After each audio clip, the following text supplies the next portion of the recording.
الحمدللہ رب العالمین والصلاة والسلام علی رسولہ الکریم۔ حضرت انس رضی اللہ عنہ بیان کرتے ہیں کہ ہمیں قرآن مجید میں اس بات سے روک دیا گیا تھا کہ ہم رسول اللہ صلی اللہ علیہ وسلم سے زیادہ سوالات کریں، تو ہماری یہ خواہش ہوتی تھی کہ بدوی لوگوں میں سے کوئی سمجھدار شخص آئے اور آپ سے سوالات کرے۔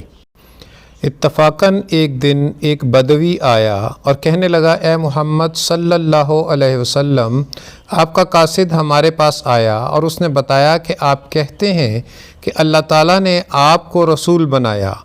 آپ نے فرمایا اس نے سچ کہا۔ اس بدوی نے کہا، تو آسمانوں کو کس نے پیدا کیا؟ فرمایا اللہ تعالیٰ نے۔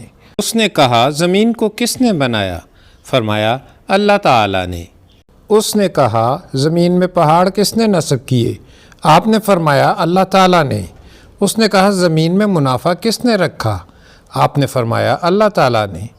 اس نے کہا قسم ہے اس ذات کی جس نے زمین و آسمان پیدا کیے اور زمین میں پہاڑ نصب کیے اور دوسرے منافع رکھے، کیا اللہ تعالیٰ نے آپ کو رسول بنا کر بھیجا ہے؟ آپ نے فرمایا ہاں۔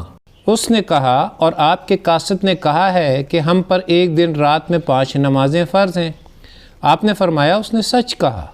اس نے کہا قسم اس ذات کی جس نے آپ کو رسول بنایا، کیا اللہ تعالیٰ نے آپ کو ان کا حکم دیا ہے؟ فرمایا ہاں۔ اس نے کہا اور آپ کے قاصد نے کہا ہے کہ ہم پر ہمارے مالوں کی زکوٰۃ بھی واجب ہے۔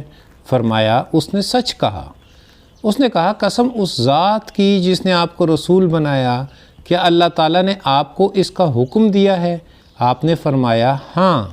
اس نے کہا اور آپ کے قاصد نے کہا ہے کہ ہم پر ہر سال ماہ رمضان کے روزے فرض ہیں۔ فرمایا اس نے سچ کہا۔ اس نے کہا قسم اس ذات کی جس نے آپ کو رسول بنایا، کیا اللہ تعالیٰ نے آپ کو اس کا حکم دیا ہے؟ آپ نے فرمایا ہاں۔ اس نے کہا تو پھر اس ذات کی قسم جس نے آپ کو برحق نبی بنایا، میں نہ ان پر اضافہ کروں گا اور نہ ان میں کمی کروں گا۔